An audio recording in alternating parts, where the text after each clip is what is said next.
I'm back. Uh, I was about to show you my new look that I did for my angel, uh, wolf, or I should say angel dust wolf.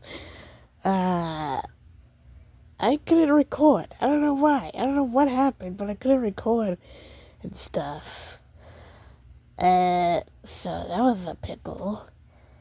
So, I decided to leave Wolf's Life Dawn for now and go and play something else. Sorry, but I have to. I want to. I was staying in there in that game for long enough. So, sorry guys. But maybe we'll eventually go back and, let you guys see what my, skin is for that. But let's see about this. Just Monika. Monika. Monika. There's only 5 people in there. And I'm pretty sure I played this.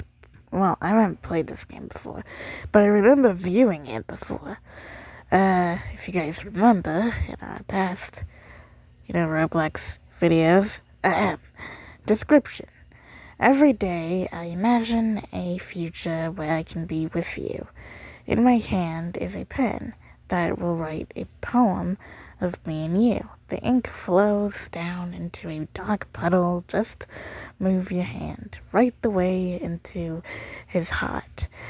But in this world of infinite choices, what will it take just to find that special day? What will it take just to find that special day? I don't know why it repeats itself doing that. Usually it may repeat itself one time and that's it. Or just do it one time instead of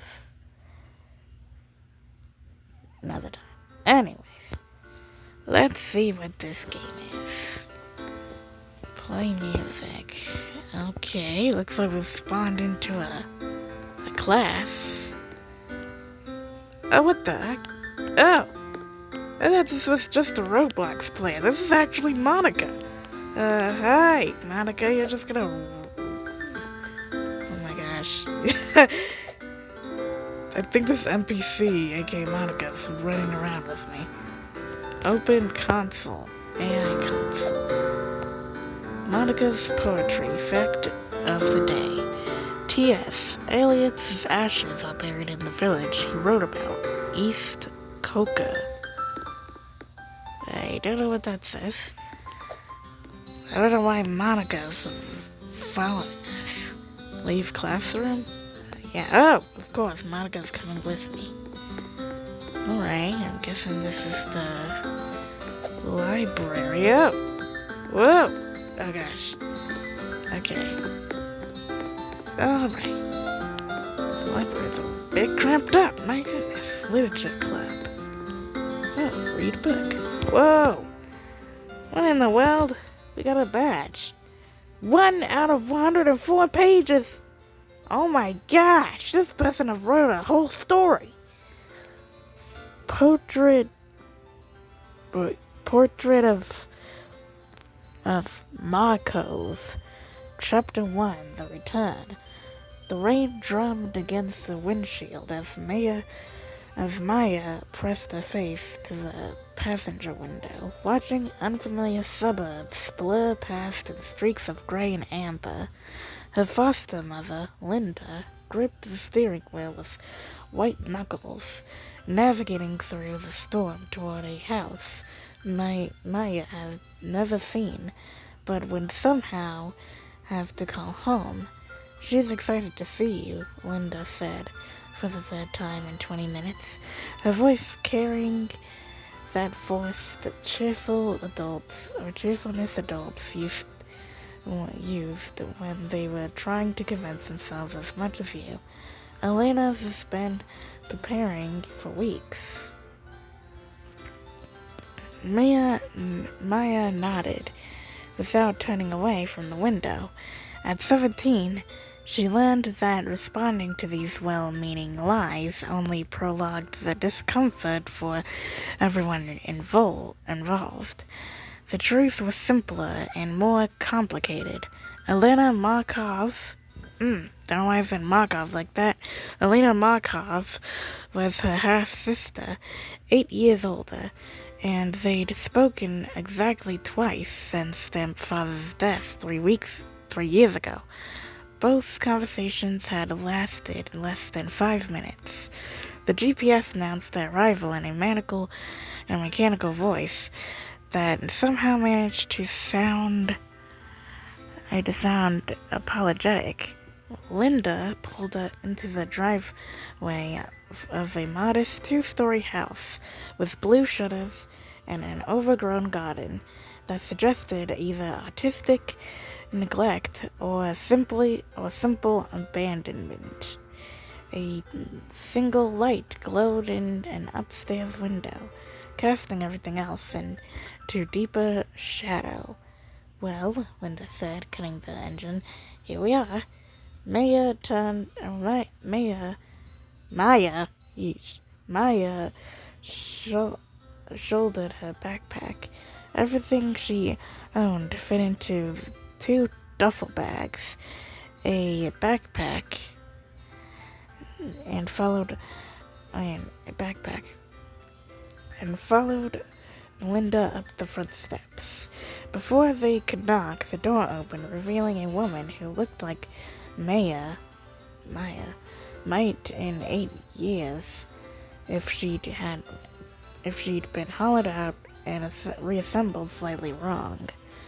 Elena Markov had their father's dark hair and sharp cheekbones, but her eyes held a warmness that Maya, why do I keep saying Maya? Maya, oh my gosh. Maya recognized from her own mirror. Maya. Elena's smile seemed unique enough, though it didn't quite reach those watchful eyes. God, you've grown. Come in, both of you. It's freezing out here. The house smelled like coffee and something else Maya couldn't identify. Something chemical and steely that reminded her of hospitals. The living room was sparse, but clean, furnished with the kind of second-hand pieces that suggested someone trying to build a life from scratch. A computer sat on a desk in the corner, its screensaver casting shifting patterns of light across the walls.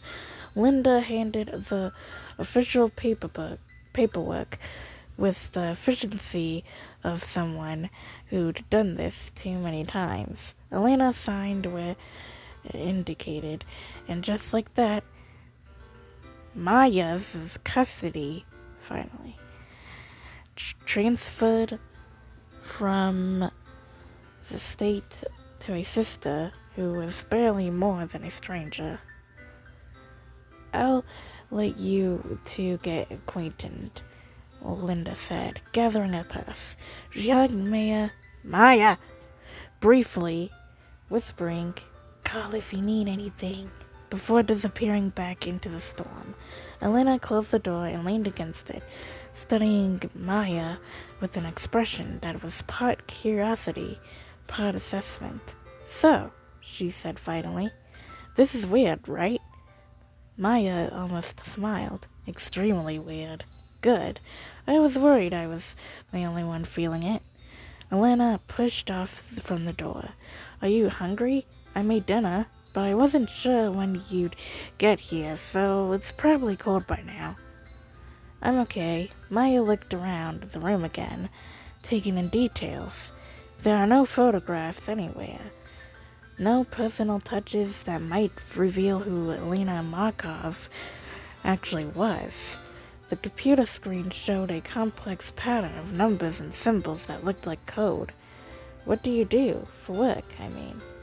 Elena's hesitation lasted just a moment too long.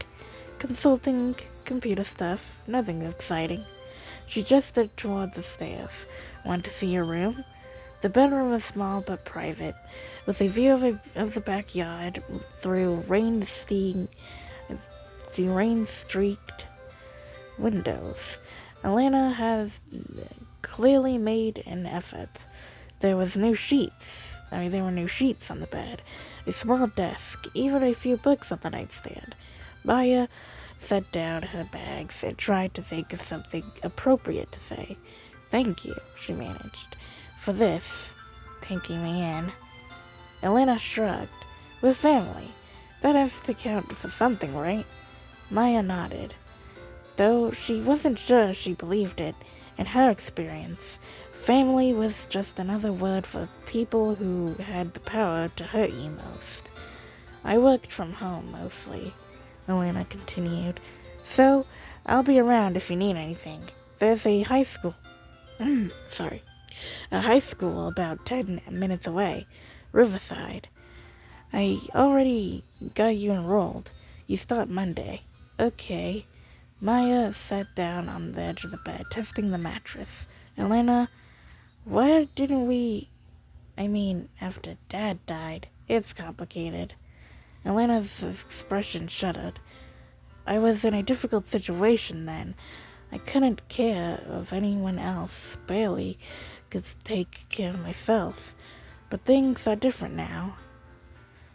Maya wanted to ask what kind of situation, but something in Elena's tone warned her off. Instead, she nodded and began unpacking her clothes, hanging them in the small closet, while Elena watched from the doorway. "There are some rules," Elena said eventually. "Nothing major. No bringing strangers to the house. If you are going to be late coming home, call me. And if anyone comes asking questions about me or about you, you let me know immediately." Maya paused in unpacking.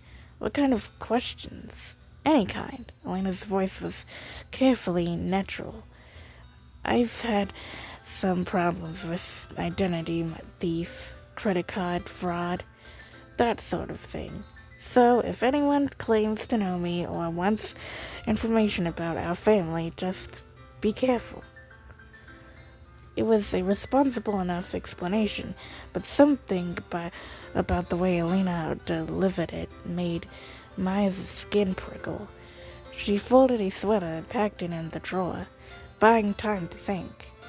"Oh, Maya?" Elena's voice was gentler now. "I know this is a lot. New place, new school, living with someone you barely know, but I want this to work. I want us to work." Maya looked up and found Elena's expression had softened, revealing something vulnerable beneath the wildness. "Me too," she said, and meant it. Elena smiled, a real smile this time. "Good. Well, I'll let you get settled. Bathroom's across the hall. Kitchen's always open. I'm usually up late working, so don't worry about noise."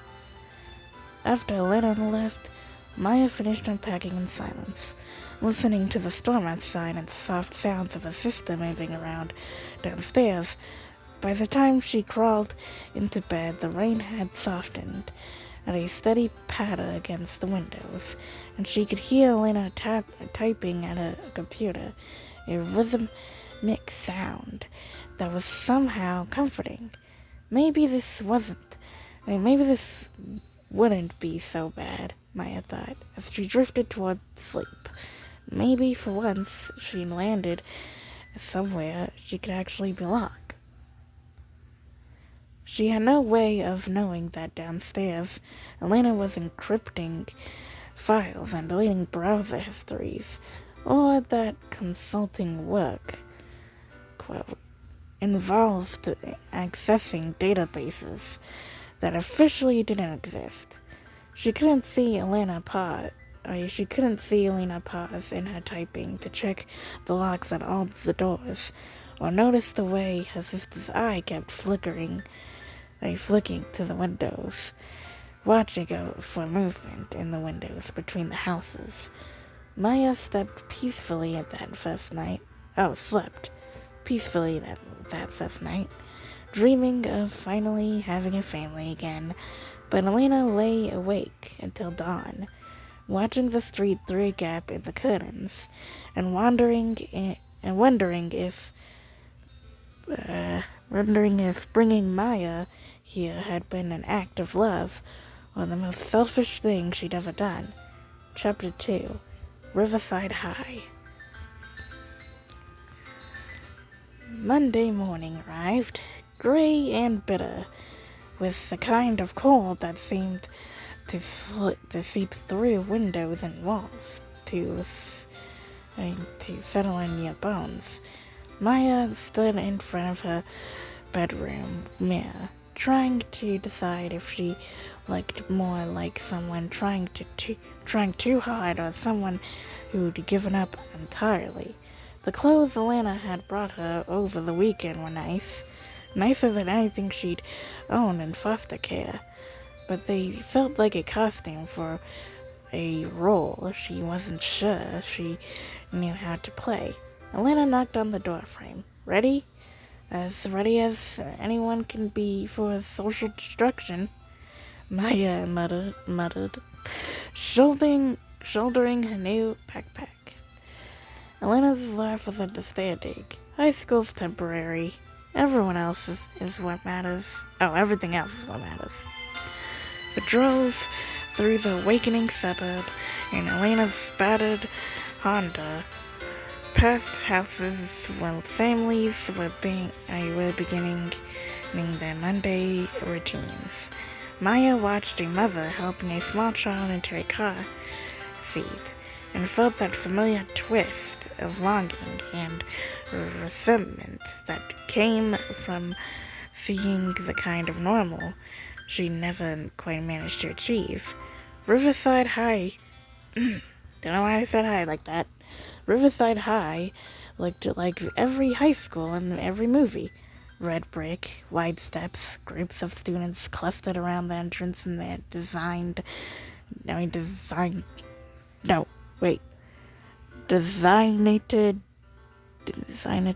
drives, I guess. Elena pulled up to the curb, but didn't immediately unlock the doors. Remember what I said about questions? She said quietly. If anyone asks me, just say I work in tech consulting. Keep it vague. Maya nodded, though the reminder sent another prickle of unease through her chest. Elena, are you in some kind of trouble? Nothing you need to worry about. Elena's smile was meant to be reassuring, but Maya caught the tension around her eyes. Just old complications that have nothing to do with you. Go be a normal teenager, okay? Make friends, complain about homework, fall in love with someone inappropriate. Live your life. Maya climbed out of the car and watched Elena drive away before turning to face the school. The office was a maze of beige filling cabinets, and motivational posters staffed by a secretary who handed Maya her class schedule with the wary efficiency of someone who'd processed thousands of new students over the years. Locker 247, or 247, the woman said, without looking up. Combinations on the paper. First period starts in 15 minutes. Maya navigated the hallways with the awkward and what is with me? I can't speak tonight. Oh my gosh. Determination. There we go. Of the perpetually, don't know what that says, new kid, consulting her schedule and trying to look like she knew where she was going. Locker 247 was wedged between a bulletin board advertising prom committee sign-ups and a water fountain that gurgled ominously when she walked past. "You're the new girl." I turned to find a boy about her age leaning against the adjacent locker, studying her unconcealed curiosity. He was tall and lanky, with dark hair that looked like he'd been running his hands through it, and eyes the color of coffee. His smile was crooked and oddly charming. That obvious? Maya asked, wrestling with her combination lock. "Fresh meat always stands out. He extended a hand. "I am Derek Chen." "And you are?" Maya Markov. The lock finally clicked open, and she began transferring books from her backpack to the metal cavity that would be her second home for the next year and a half. "Markov," Derek repeated thoughtfully. "Like the chain?" Maya paused in her book shuffling. "What?" Markov chain. It's a mathematical concept. Sequences where the next state depends only on the current state, not the history that led there. Derek's... Oh my gosh.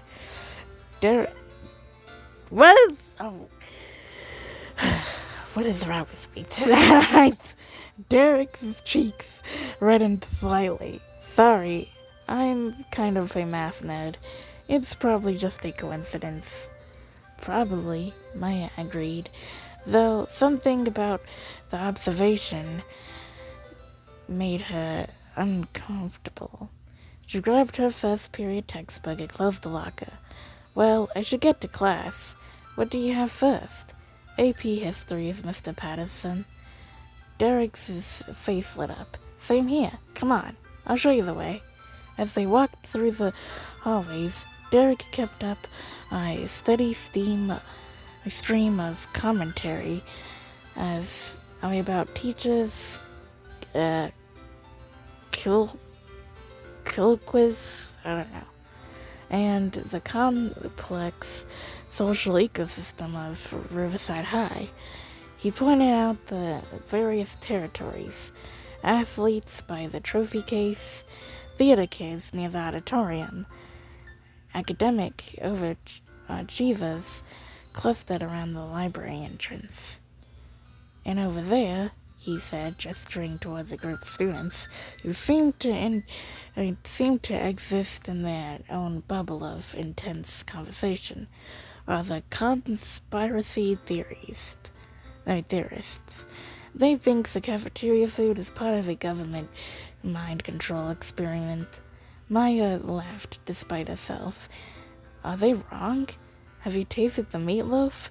They might be onto something." Mrs. Patterson classroom was a shrine to historical documentation, with maps and timelines covering every available wall surface.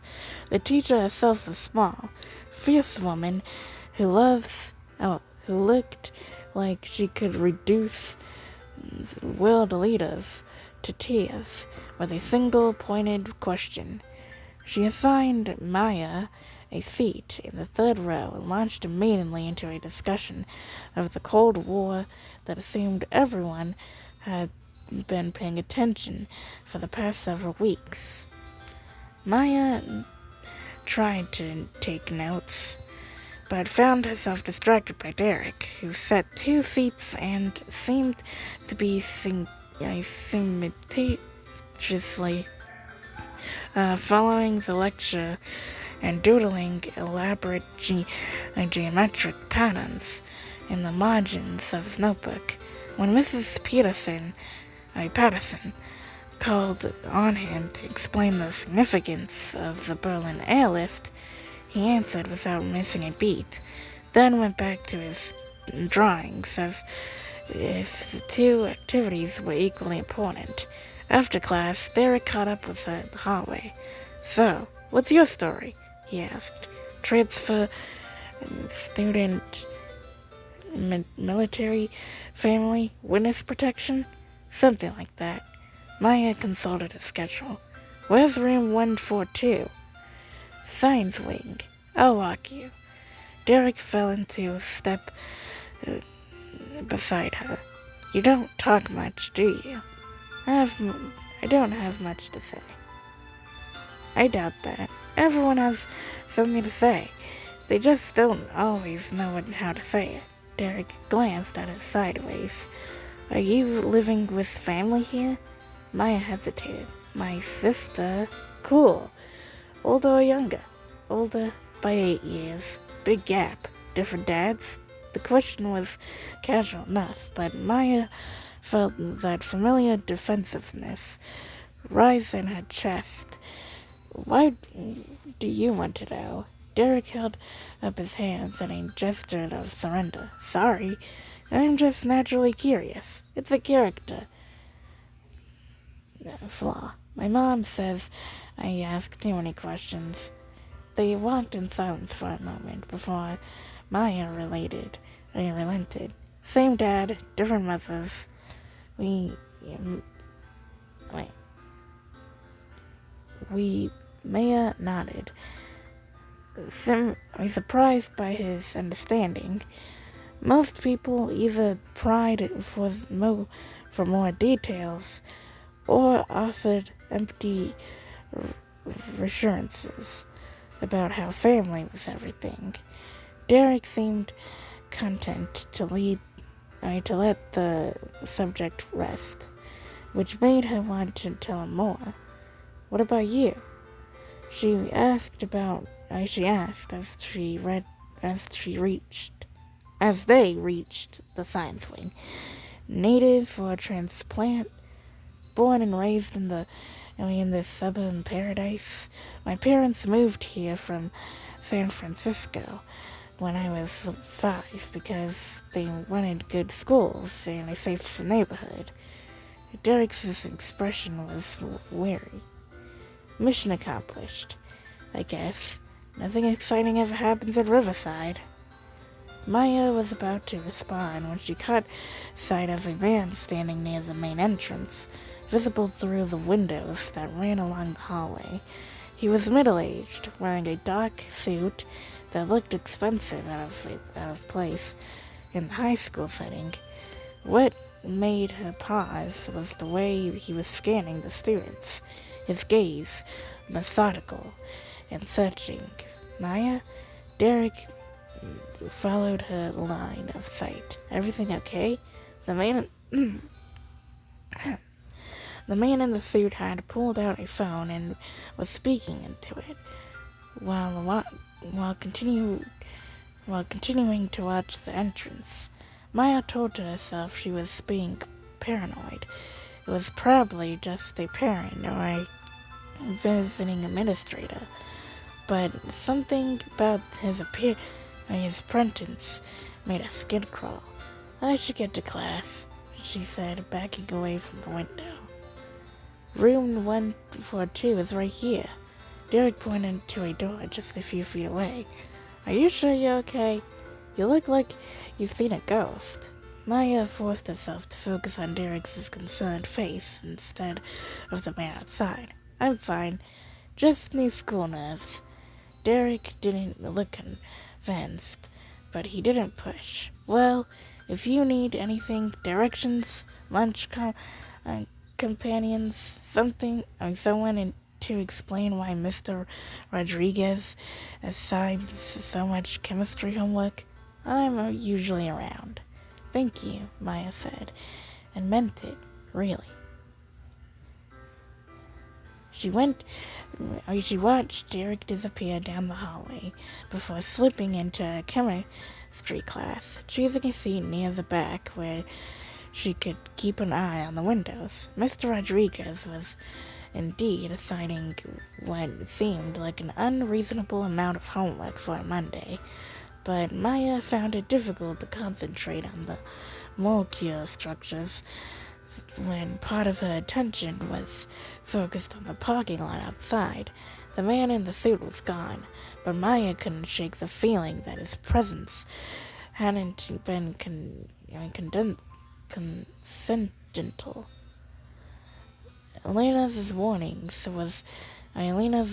about questions and strangers suddenly seemed less like paranoia and more like necessary precautions. By lunchtime, Maya had managed to convince herself that she was overreacting. The man could have been anyone: a district supervisor, a parent checking out the school, a salesman who'd gotten lost. She made her way to the cafeteria, which was exactly as chaotic and socially stratified as Derek had suggested. She was scanning the room for an empty table when Derek appeared at her elbow. "You look lost," just overwhelmed by the sheer number of food choices, Maya said dryly, looking at the dispiriting array of options under the heat lamps. "Come sit with us," Derek said, gesturing toward a table where 3 other students were engaged in animated conversation. "I promise, we're relatively normal.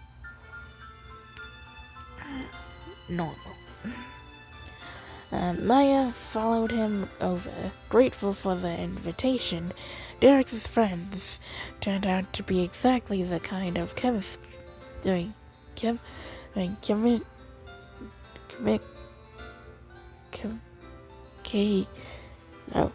academically focused. Slightly awkward teenagers she found easiest to be around. There was Jenna, a girl with purple streaks in her hair who was apparently editing the school newspaper. Marcus, a quiet boy who spoke in perfect sentences and was taking calculus as a junior. And Sam, whose gender expression seemed to shift depending on the day and who was currently wearing a bottom that read "Question Everything." "So, Maya," Jenna said after Derek had made introductions, "what brings you to our little suburban wasteland?" "Family," Maya said simply. "The mysterious sister," Derek added. "She works in tech consulting." Sam picked up. "What kind of consulting? Software development? Security? Systems analysis?" Maya realized she had no idea how to answer that question with any specificity. "I'm not really sure. She doesn't talk about work much." "Smart policy," Marcus said.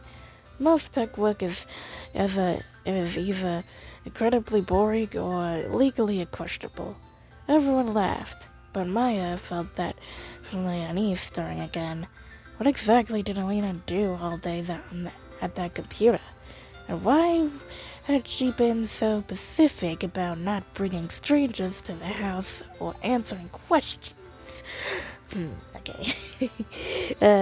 "As to Maya," Jenna said, waving her hand in front of her face, you disappeared on us there." "Sorry, just thinking about homework." Maya took a bite of a sandwich, which tasted exactly as institutional as it looked. "Derek mentioned you edit the school paper." Jenna launched into an enthusiastic description of her plans to transform the Riverside Reporter from a collection of sports scores and lunch menu announcements into actual journalism. Maya found herself uniquely interested in the conversation, and for the first time since arriving at Elena's house, She felt like she might actually be able to build something resembling a normal teenage life. The feeling lasted until she was walking to her last class of the day, and she saw the man in the dark suit again.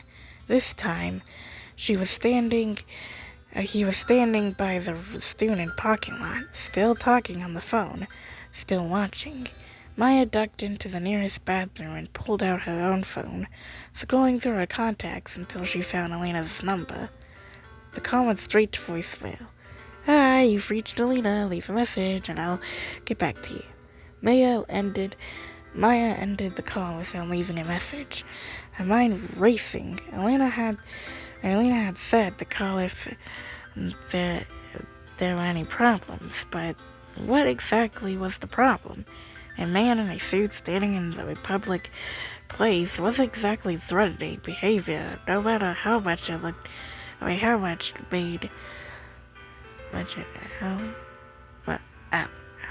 it made Maya's instincts scream.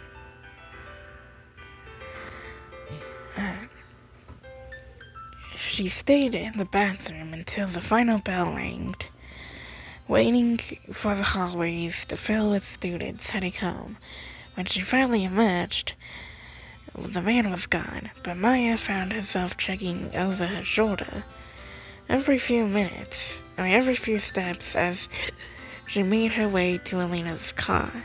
Elena was waiting in the public pickup line, her expression carefully neutral. Ooh, sorry about that, guys. How was your first day? Fine, Maya said, buckling a seatbelt. I wanted to ask about the man, but wasn't sure how to explain her suspicions.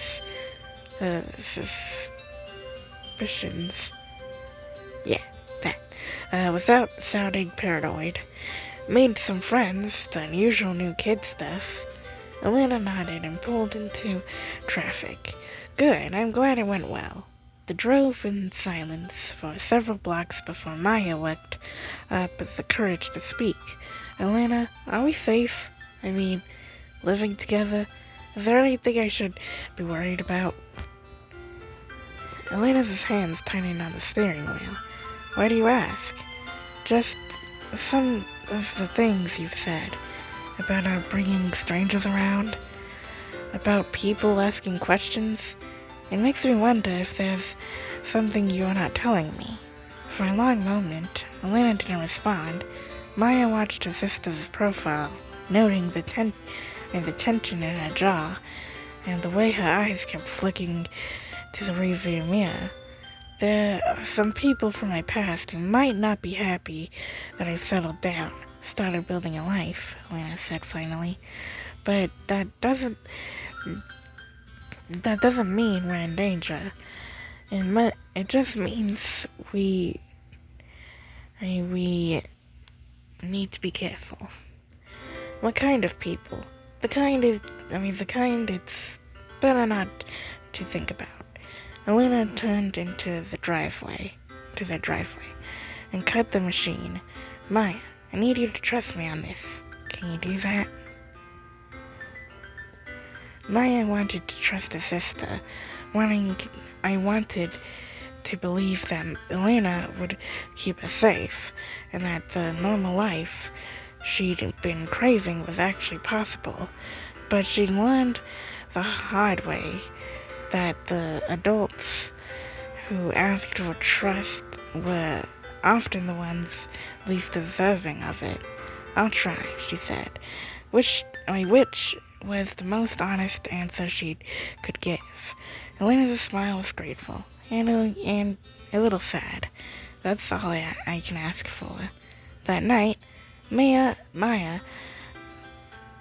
laid in bed, listening to the familiar sound of Elena typing downstairs. But now the rhythm seemed less comforting and more ominous. She thought about Derek's casual comment about Markov chains sequences where the next state depends only on the current state. State. My voice is getting dry. Not the history that led there. Oh, what the? What did I just press? Ah! Oh boy. What? The freaking... Do I have to go all the way to 20? Okay. Wait, hold on. What in the freaking frack am I doing? I want to get back to the story. What is... Oh my gosh. New poem, show Monika. Okay, I don't know what we're doing. Okay, thank you, each. Don't know what that was. Anyways, maybe that was what Elena was trying to do. Maya thought as she finally drifted towards sleep, maybe they were both trying to create a future that had nothing to do with the past that had brought them here.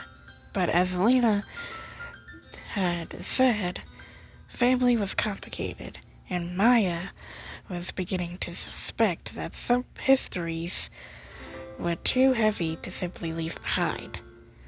Chapter 3. Patterns.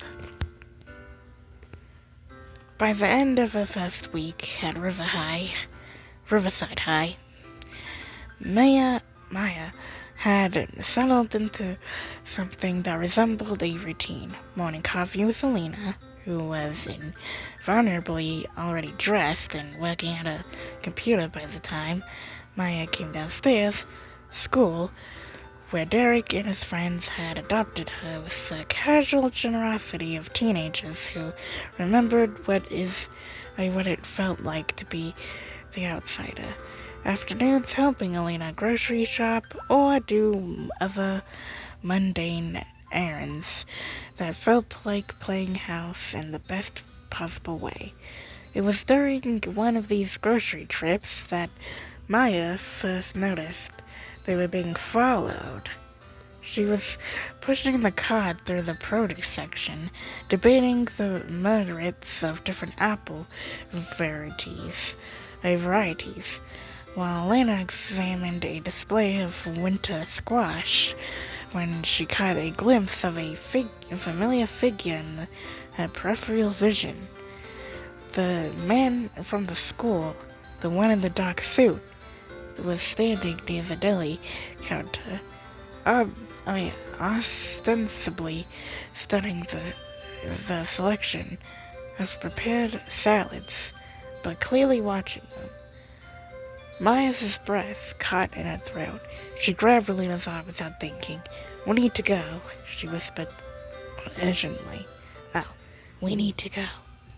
Elena looked up from the squash, her expression sharpening as she took in Maya's obvious distress. "What's wrong?"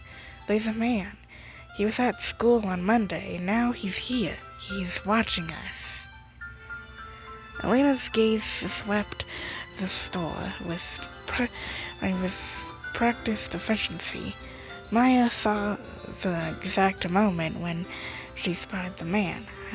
Her entire body went tense, and her face took on a careful, natural expression that was somehow more frightening than panic would have been.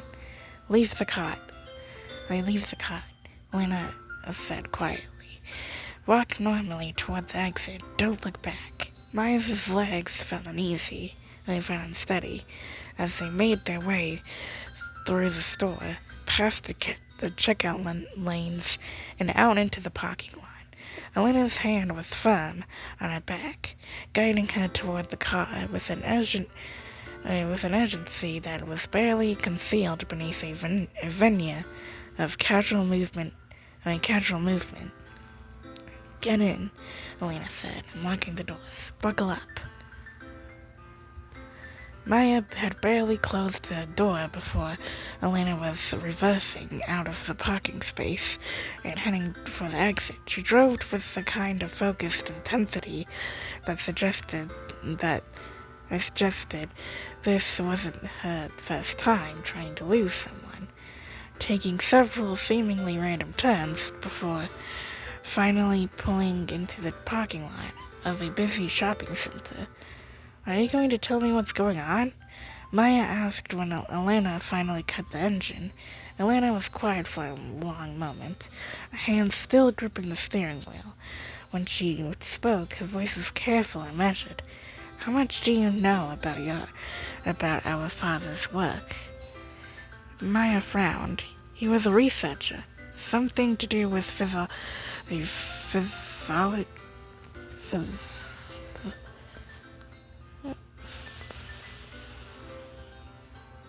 biology? Biology? I think that's what it says. I think. He died when I was 14. Heart attack. Oh. He was a researcher, Elena confirmed, but not exactly the kind you think of. He worked for a government contractor, doing studies on human behavior modification, physiological conditioning, chemical interventions, things like that. The words hung in the air between them like a challenge. Maya felt something cold settle in her stomach. What does that have to do with anything? Elena was quiet again, and Maya could particularly see her weighing how much truth to reveal. Some of his research was ethically questionable, and some of the subjects weren't exactly volunteers. Maya stared at her sister's profile, trying to process what she was hearing. Are you saying Dad was involved in human experiments?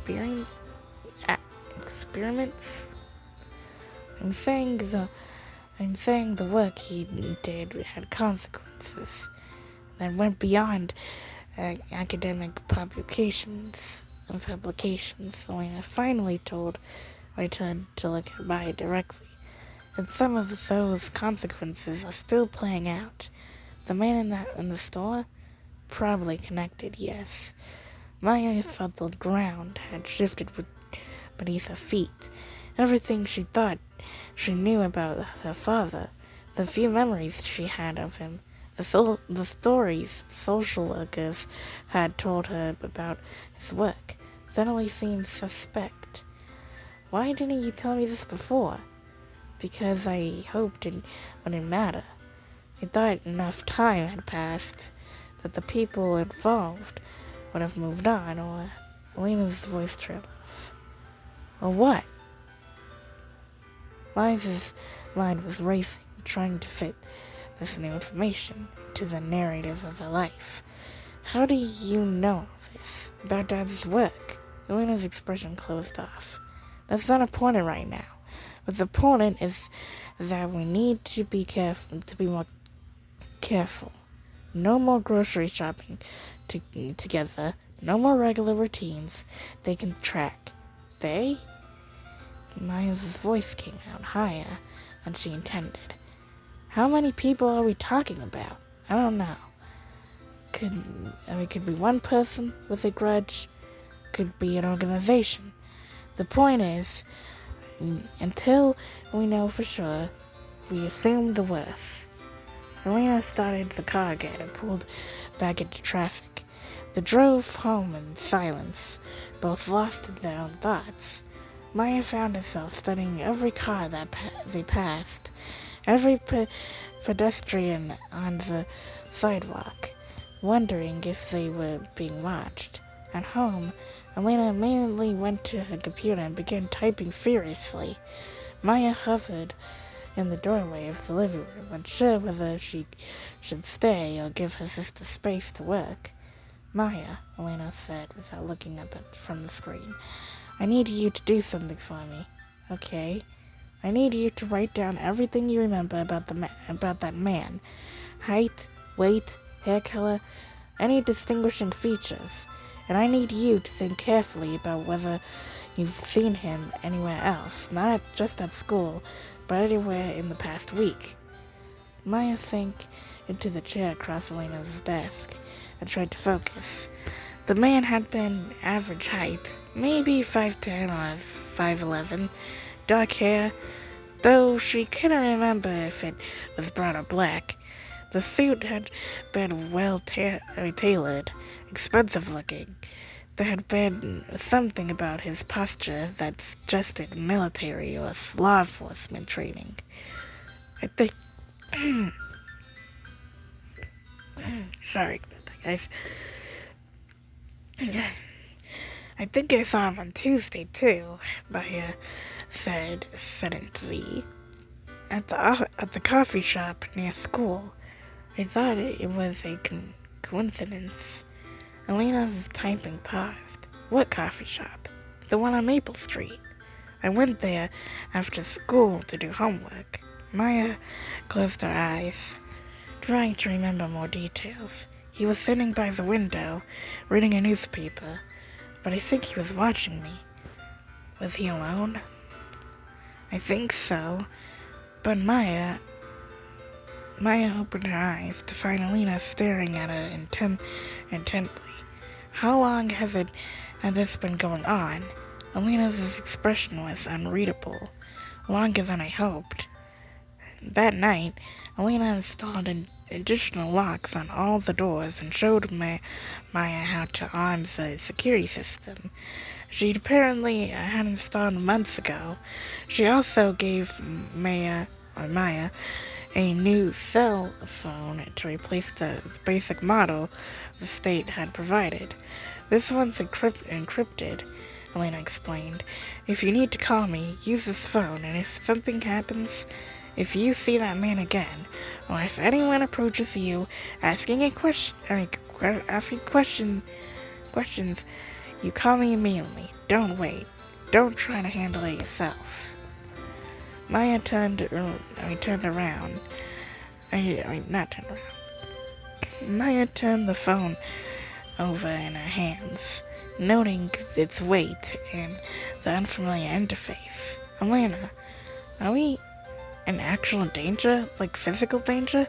Elena was quiet for so long that Maya thought she might not answer. When she finally spoke, her voice was very soft. I don't know, but I'm not willing to find out. The next morning, Elena drove Maya to school. Instead of letting her take the bus, she also gave her specific instructions about varying her route between classes and avoiding being alone, isolated areas of the building. This is starting to feel like witness protection, Maya said as she pulled out to the school. Just think of it as being cautious, Elena replied. It's probably temporary. Maya wanted to ask how Elena could possibly know that, but the first bell was ringing and students were streaming into the building. She grabbed her backpack and headed toward the entrance, trying to look like a normal teenager going to a normal day of school. Derek was waiting by her locker, as had become his habit over the past week, but instead of his usual cheerful greeting, his expression was serious. Maya, we need to talk, he said quietly. Maya's pulse quickened. What's wrong? Derek glanced around the hallway, then stepped closer so he could speak without being overheard. There was a man here yesterday, after school. After school. He was asking questions about you. Maya felt the blood drain from her face. What kind of questions? He said he was from social services, that there had been some kind of mix-up with your placement. He wanted to know about your schedule, who you'd been talking to, whether you seemed happy here. Maya's mind raced. What did you tell him? Nothing. I told him he'd have to talk to the administration. Derek's expression was concerned, but I'm also curious. Maya, what's going on? Is there something you are not telling me? Maya looked into David's earnest face and felt a sharp pang of longing. Here was someone offering Janique friendship, Janique concern, and she couldn't even tell the truth about. It's complicated, she said finally. So you said before, but Maya, if you're in some kind of trouble, maybe I can help. My mom's a lawyer. My dad works for the county. We know people. The offer was tempting, but Maya remembered Alina's warnings about not involving outsiders. Still, the thought of having someone her own age who knew what was really going on was almost irresistible. Can we talk later? Maya asked. Not here. Derek nodded. My house after school? My parents won't be home until 6. Maya hesitated. Alina had said no bringing strangers to the house, but she hadn't said anything about going to other people's houses, and Derek hardly could counted as a stranger anymore. Okay, she agreed, but I'll need to call my sister first. As it turned out, calling Alina proved impossible. Maya tried 3 times during lunch and twice between classes, but the calls went straight to voicemail. By the time the final bell rang, Maya was generally worried. Change of plans, she told Derek, as they walked toward the parking lot. Can you give me a ride home? I can't reach my sister, and I'm getting concerned. Derek's expression immediately shifted to alarm. Of course. Is everything okay? I hope so. Derek's car was padded. It was a battered Honda Civic, with a MIT or MIT sticker on the back window, and a tendency to make concerning noises when shifting gears. As they drove through Maya's neighborhood, Derek kept on a steady stream of conversation that Maya suspected was designed to keep her from panicking. You know, she said as they turned onto Maya's street, I've been thinking about what you said yesterday about Markov trains. Maya glanced at him in surprise. What about them? Well, the whole idea is that the future state only depends on the present, not the past. But that's not really how life works, is it? I mean, we are basically the sum of everything that's happened to us. Maya was about to respond when she saw Elena's car in the driveway, and the unfamiliar sedan parked behind it. Derek, she said quietly, I need you to keep driving.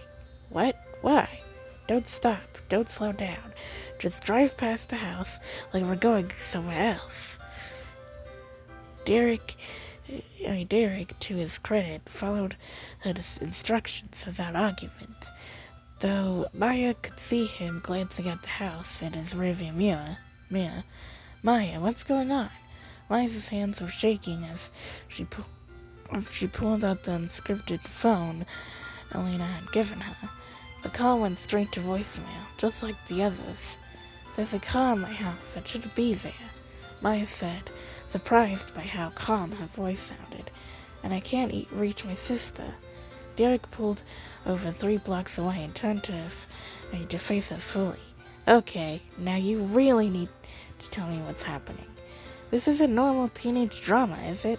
Maya looked at Derek's face and made a decision that would change everything. No, she said, it's not normal at all. And then, sitting in Derek's beat-up car on a suburban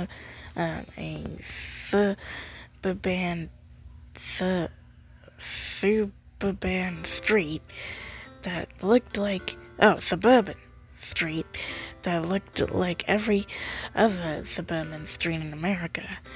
Maya told him about the man in the suit, about Elena's warnings, about their father's work and the secrets that seemed to be catching up with them. Derek listened without interruption, his expression growing more serious with each revelation. When Maya finished, he was quiet for a long moment. "So what do we do?" he said finally. The casual use of "we" should have been comforting.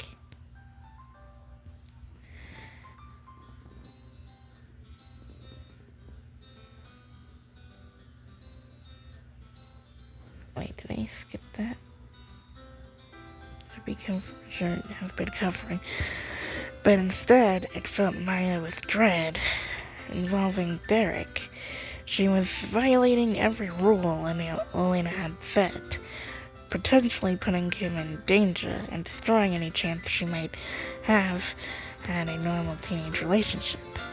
But she was also, for the first time since arriving at Lena's house, not facing the unknown alone. "I don't know," Maya admitted, "but we need to find out if Elena's okay." Derek nodded and started the car. "Then let's go find out." As they drove back towards Maya's house, she tried to imagine how Elena would react to discovering that Maya had told a virtual stranger about the situation. She tried to picture